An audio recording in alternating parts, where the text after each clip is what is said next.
Boa tarde. Sejam todos muito bem-vindos à nossa casa. Essa tarde gostosa, né? Depois de alguns dias de tanto frio. Geralmente no frio a gente fica um pouco mais triste, né? Um pouco mais depressivos. Mas que bom que a gente está aí tendo a oportunidade de mais uma vez ver o sol, uma temperatura mais agradável. Então vamos fazer com que essa tarde também seja agradável. Dessa forma, então, eu convido a todos os amigos para, de forma muito confortável, fecharem seus olhos e mentalizando a imagem do nosso Mestre Jesus querido, com aquele sorriso, com aqueles braços abertos a nos esperar, que cada um possa ir sentindo aqui no ambiente as boas energias dessa espiritualidade amiga, que desde cedo preparou para que cada um que aqui chegasse pudesse receber. Pai amado, de bondade e misericórdia, agradecemos a oportunidade do trabalho. Espiritualidade amiga, que esteja sempre presente ao nosso lado e que nós possamos também estar com os nossos ouvidos, com as nossas antenas abertas, a captar os seus bons conselhos. E que assim seja.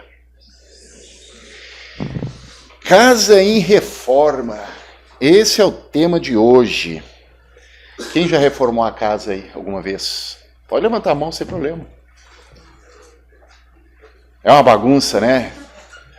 É uma bagunça, é uma sujeira. Dá um desânimo assim quando a gente começa a olhar tudo fora do lugar, os móveis jogados, é poeira, são coisas quebradas.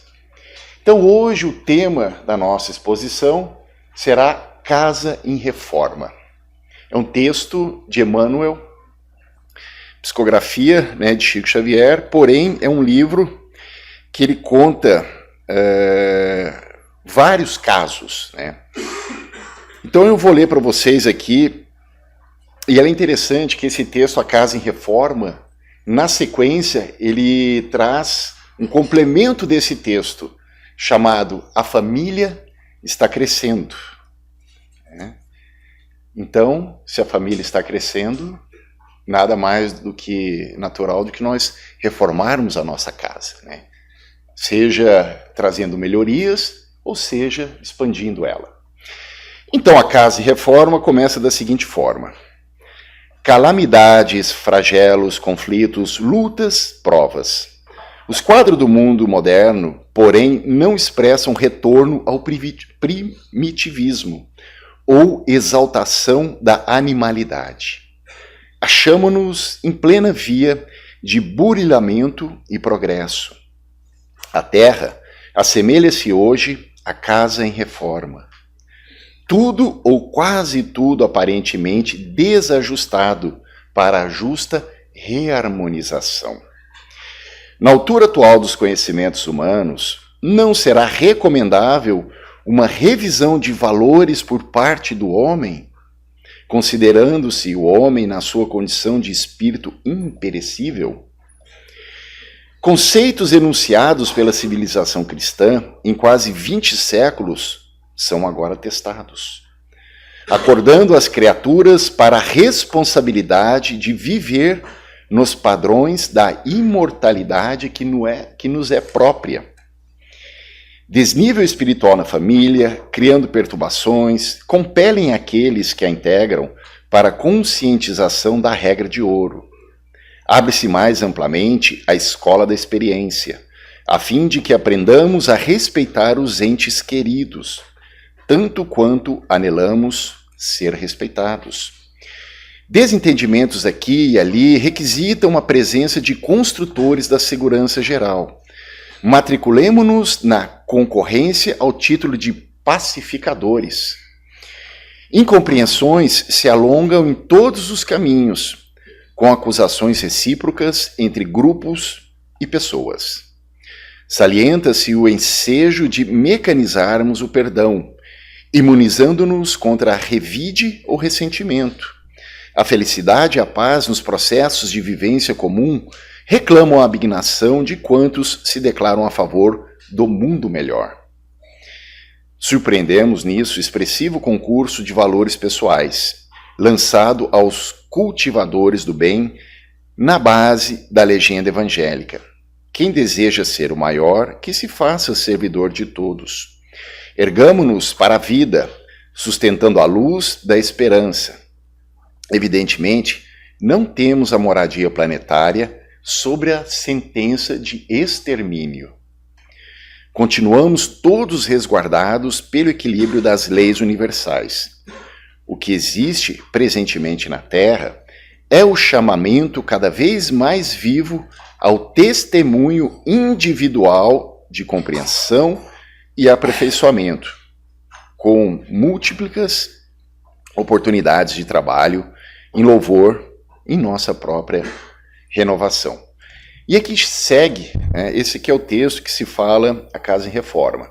E o complemento dele, A Família Está Crescendo, é um esclarecimento desse texto que Emmanuel trouxe. Antes disso, o Chico, ele fala que eles estavam, antes de começar a reunião mediúnica deles, confabulando a respeito dos eventos que estavam acontecendo na Terra. Que aquilo levava a crer que o mundo eles não estava progredindo. Ao contrário, ele estava regredindo. E com certeza, quando nós olhamos para algumas coisas ao nosso redor, na nossa família, na nossa sociedade, nos países, a gente também acaba tendo essa sensação, que parece que as coisas estão piorando. Parece que o ser humano ele está retroagindo. E não, isso não é verdade. Não está acontecendo isso. E aí o Chico explica. Foi recebido em nossa reunião pública, em conjunto estudávamos a questão 737 do Livro dos Espíritos. O salão estava repleto de nossos irmãos procedentes de outras cidades. Antes da prece inicial, o assunto dominante era a situação presente da Terra, com tantas crises e desarmonias a conturbá-la. Aberto o livro de Allan Kardec, os comentários estenderam-se ao nosso amigo da espiritualidade. Então ele escreveu a página de fé, otimismo, que nos foi enviado. A questão 737, meus amigos, para quem não sabe do Livro dos Espíritos, é uma pergunta que Allan Kardec faz. Ele pergunta o seguinte: com que objetivo Deus castiga a humanidade com calamidades destruidoras? E os espíritos, muito sucintamente, respondem: para que ela avance mais rapidamente. Casa em Reforma. A família está crescendo. Vamos fazer o seguinte pensamento. Na minha casa mora eu, a minha esposa e eu tenho mais 3 filhos. Esses meus 3 filhos casam-se e têm outros filhos. E vão continuar morando naquela casa ali. Bom, uma casa de 5 pessoas, ela tem um tamanho. Obviamente, a gente sabe que algumas realidades, não é bem assim. Mas aqui é só um exemplo para me poder ilustrar para vocês. Então eu pego essa casa, necessariamente eu preciso o quê? Eu preciso ampliar ela. Eu preciso reformá-la para poder receber esses novos integrantes da família. Na época de Jesus, estima-se mais ou menos que a população mundial era de 170 milhões de pessoas, há 2000 anos atrás. Na Segunda Grande Guerra, tínhamos aproximadamente 2 bilhões de habitantes na Terra. 80 anos depois, nós estamos em 8,1 bilhões de habitantes. Ou seja, em 80 anos, nós aumentamos em 6 bilhões de pessoas aqui na Terra. É gente, né? É gente para acomodar aqui nesse nosso orbe. Mas, quando eu vou fazer uma reforma, eu tenho um arquiteto, por exemplo, tá? Porque ninguém sai quebrando paredes, derrubando janelas e construindo a esmo. Concorda? Até mesmo aquele que não tem condições de contratar um arquiteto para planejar, para projetar esse novo ambiente, antes dele fazer qualquer passo, ele vai pensar no que ele vai fazer. Então nós temos, numa situação hipotética, um arquiteto, e esse arquiteto ele faz o plano. Ele desenha o plano de como deve ser essa nova moradia. E ele faz o quê? Ele passa isso para um mestre de obras, para ele pegar esse plano na mão e executar. Só que esse mestre de obras, esse empreiteiro, geralmente ele vai fazer o quê? Ele vai contratar outras pessoas para fazer essa obra. Ele vai contratar o pedreiro, o servente, o eletricista, o encanador e todos aqueles que se façam necessários para a consecução dessa obra. Meus amigos, não é diferente. Deus é o nosso arquiteto. Jesus é o nosso mestre encarregado da execução dessa obra. E nós temos a oportunidade de trabalhar nessa obra. De trabalhar nessa reforma do nosso orbe. A gente está passando um momento muito interessante. Muitas vezes vocês já cansaram de ouvir aqui uma coisa chamada transição planetária. Né? Todo mundo aqui, os meus amigos, expositores, na grande maioria eles citam essa coisa chamada transição planetária. E não é à toa que nós temos hoje essa população de 8 bilhões de habitantes. Não é porque na época não tinha televisão ou internet, né, que teve esse incremento de pessoas. Não. É porque nós estamos passando por esse processo e todos os espíritos eles estão tendo uma oportunidade de se melhorar, de se reajustar. Porque, como eu bem disse, nós estamos passando esse processo aonde a Terra ela vai deixar de ser um mundo de provas e expiações e ela vai ascender na hierarquia dos mundos. Nós vamos passar a ser um mundo, entrar na era da regeneração, de um mundo melhor.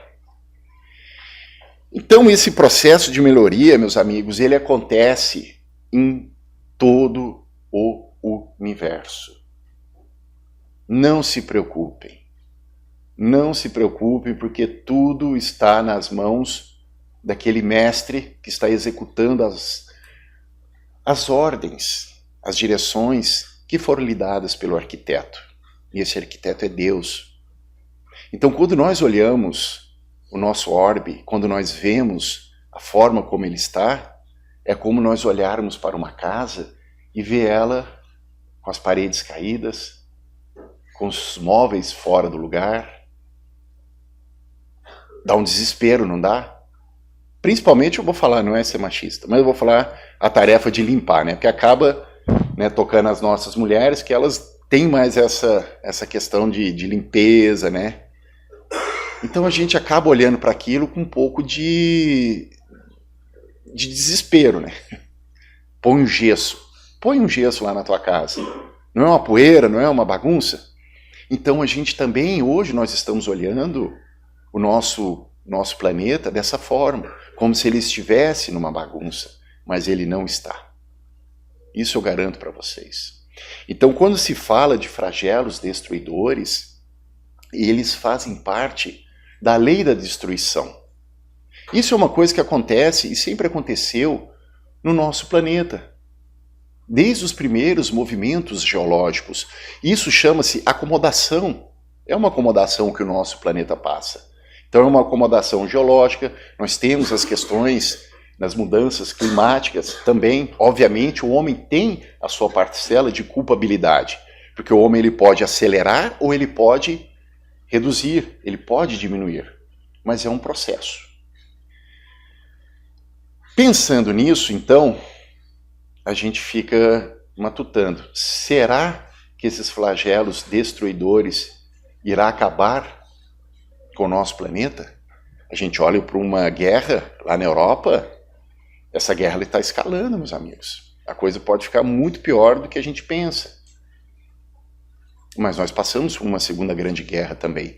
Na segunda grande guerra, que foi um flagelo destruidor causada pelo homem, Ali se ceifou aproximadamente 80 milhões de pessoas. Só a União Soviética, ali estima-se que 20 milhões de soviéticos pereceram na guerra. E tantas outras que nós já tivemos na história da humanidade. E mesmo assim nós seguimos de pé. Tsunamis, explosões de vulcões, países, terras que se foram, né, Lemúria, Atlântida, mas nós seguimos firmes aqui. Por quê? Porque isso tem um propósito. Essa parede que talvez esteja sendo derrubada ali, ela foi derrubada sendo pensada naquilo que será construído depois. E se apertar o botão vermelho lá e acabar com o mundo? Não tem problema, pessoal. Fiquem tranquilos. No máximo, a gente vai desencarnar. Morrer não, tá? Porque a gente não morre. Ninguém morre. No máximo, desencarna. Nós somos espíritos imortais. E se acabar o planeta, não tem problema. O mundo espiritual continua. Até mesmo porque daqui a 4,5 bilhões de anos, todo o nosso sistema solar ele vai desaparecer. Certo? Porque o Sol ele tem um tempo de vida útil. Como todos os sóis. Como tudo no universo. Tudo que nós vemos, tudo que nós tocamos, está em processo de destruição. É de destruição. Inclusive nós. Nosso processo de destruição se inicia no berço. Quando nós nascemos, é uma contagem regressiva. Nós fizemos o nosso planejamento reencarnatório e ali se solta a ampoletinha. E ali vai. Então tudo que nós vemos, tudo que nós tocamos, está em processo de destruição. Nossa, que coisa, né? O pessoal não precisa sair daqui chorando, né? É por uma causa nobre, é por uma coisa boa, meus amigos. Fiquem tranquilos, porque faz parte do processo evolutivo. Não basta uma vida. Numa encarnação a gente não vai aprender tudo que nós precisamos aprender. Em uma encarnação nós não iremos nos despojar de tudo daquilo que nós precisamos para nos tornarmos espíritos puros. Porque um dia todos nós seremos espíritos puros. Até a sogra. Até o sogro, o cunhado, todos serão espíritos puros. Não se preocupem, tá? Mas para isso nós precisamos às vezes o quê? Tomar um sacudão. Tirar a gente da zona de conforto. E Deus faz isso conosco.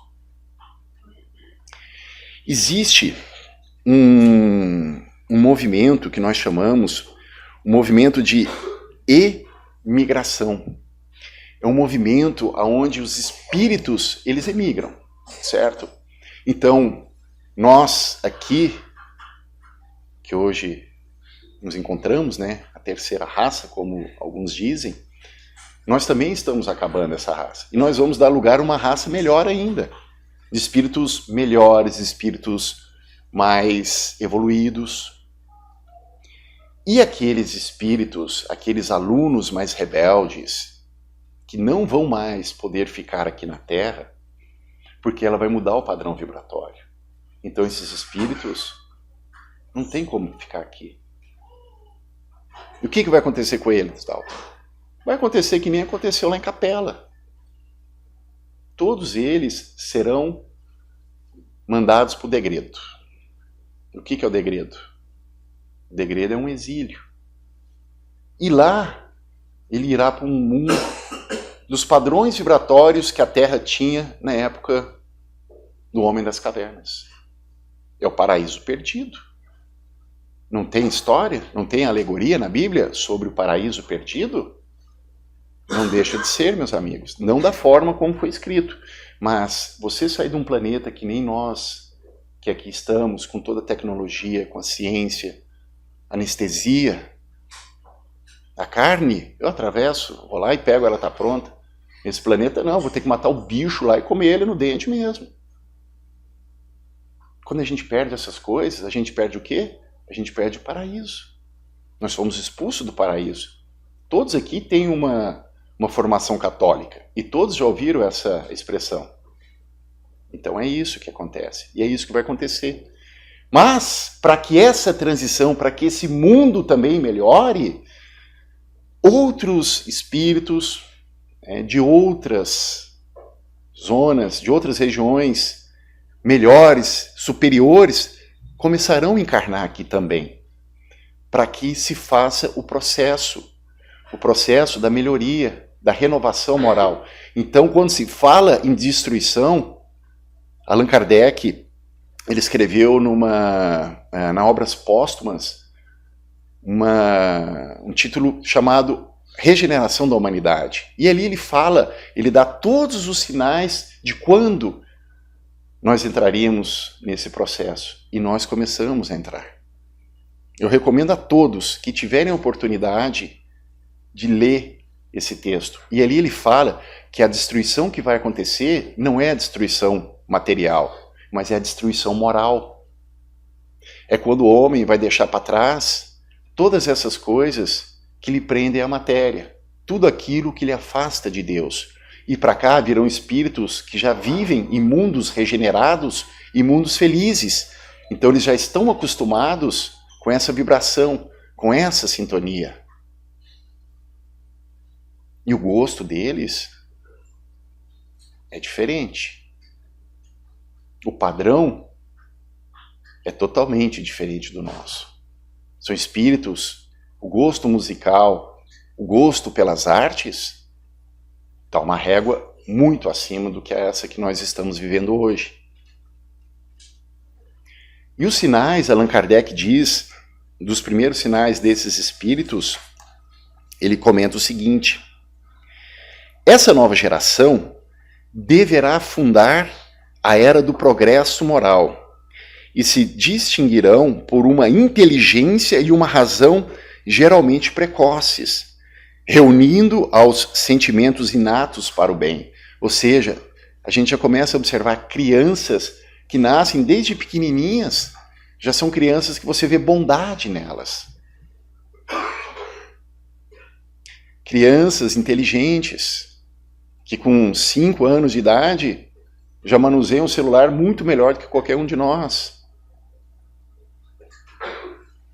Que com 2 anos já está praticamente aprendendo uma outra língua. Então são seres muito mais evoluídos e muito mais adiantados. Comecem a observar ao seu redor, comecem a observar essas gerações que estão aparecendo. Gerações tecnológicas. Pessoas, crianças, adolescentes, muito mais enganjados em causas nobres, animais, na causa animal, proteção ao meio ambiente, amor, igualdade. Então essa é a nova geração que está vindo para trazer esse progresso e nos ajudar a alavancar a humanidade. Eles vão trazer crenças espiritualistas, nem espiritistas, Allan Kardec disse, mas ele disse espiritualistas, porque eles vão ver uma coisa além ainda do que hoje nós estudamos nos nossos livros da doutrina espírita. Serão espíritos, como eu já disse, com um gosto pelo bom e pelo belo. Com todo respeito, aqueles que gostam, né, de determinadas músicas, mas dificilmente tu vai ver esse espírito passando com o carro rebaixado 1h da manhã, no som no último volume, com a música senta, acordando a vizinhança inteira. Não vai. Não vai. Podem ter certeza disso. E ao mesmo tempo, o que distingue esses espíritos atrasados que estão ali para serem deportados? Pessoal, depois não vai ficar olhando, né? Assim, vou ficar vendo se esse aqui é um espírito atrasado. Assim. Cuidado, né? Vamos lá. São apenas algumas dicas que ele está dando. Então não é para sair ninguém aqui depois rotulando, julgando o vizinho, o parente, o cunhado, a sogra, o sogro. Não, vamos lá. E o que distingue os espíritos atrasados, antes de tudo, é a revolta contra Deus. Pela negação da providência e de todo o seu poder superior à humanidade. São aqueles espíritos arrogantes que, como eles não conhecem Deus, eles fazem o quê? Eles trazem Deus para a sua lógica. Deus não se entende, Deus se sente. Começa por aí. Poder superior. Depois é a propensão instintiva para as paixões degradantes, pelos sentimentos antifraternais, belicosos, né? Espíritos orgulhosos, aqueles espíritos odiosos, trevosos, encalcitrados na maldade e carregados de cupidez. Cupidez, vocês sabem o que é, né? Ó, cuidado com quem é muito pão duro, tá? Não precisa ser mão aberta, mas também não dá para ser muito pão duro. Cuidado. E aqueles que têm apego a todo tipo de sensação material. Então esses são espíritos, né, que são espíritos atrasados. Significa necessariamente que todos eles serão degradados? Não.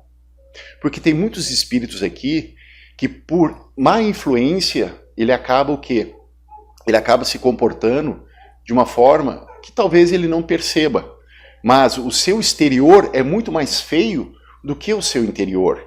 Então, quando esses espíritos desencarnam, regressam à pátria espiritual, que eles estão afastados desses espíritos que lhe tiravam do caminho, eles conseguem ver de uma forma diferente.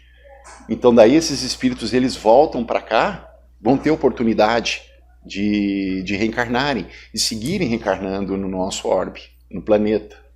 Mas acontece que esses espíritos, eles irão colaborar com esses outros espíritos mais evoluídos que aqui estarão. Isso é um alento, né, pessoal? Então a gente ainda nós temos tempo ainda de mudar esse nosso caminho, de nós mudarmos, de nós buscarmos os reajustes necessários. Porque, como disse Jesus no sermão profético, somente os mansos herdarão a terra. E a Terra será um mundo feliz. Hoje nós não temos felicidade absoluta, porque nós não vivemos num planeta feliz. Nosso planeta é de provas e expiações. Mas um dia será. Um dia será um mundo feliz. E quando a gente fala, não, para as próximas gerações, para os meus filhos, meus netos e... Pessoal, a próxima geração somos nós. Vocês já pararam para pensar nisso? A próxima geração será nós. Pode ser que eu seja o meu neto. Pode ser que eu seja o meu tataraneto. Então, desde agora, a gente já precisa mudar. Porque lá na frente, vocês entendem a lógica? Vocês estão entendendo a lógica? Se nós desencarnamos, passamos um tempo na erraticidade, na espiritualidade, e depois nós voltamos, nós somos as gerações futuras. Então compete a nós, desde já, preparar o nosso planeta, preparar a nossa casa, para quando nós voltarmos, achar uma casa muito melhor do que a que nós encontramos. Uma dica de ouro. Jesus, ele está contratando trabalhadores para assentar tijolinhos nessa nova reforma. Mesmo que trabalhadores que cheguem na última hora. Então, por isso, não percamos essa oportunidade. Fiquem tranquilos, meus amigos, porque a mudança ela vai ser moral, ela não vai ser física. Agradeço a atenção de todos e peço aos médiuns que se posicionem para nós fazermos o passe.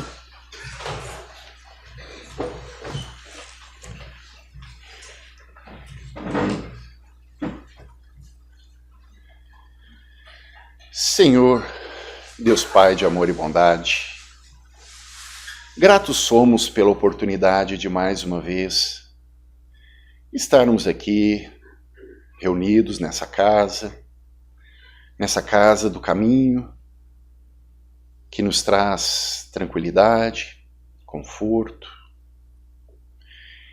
Senhor, gostaríamos também de agradecer pela oportunidade, pelo dom da vida e por toda a nossa reencarnação, por todos os nossos desafios, por todas as nossas dificuldades, pois sabemos que tudo isso um dia será revertido em alegria, tranquilidade e prosperidade.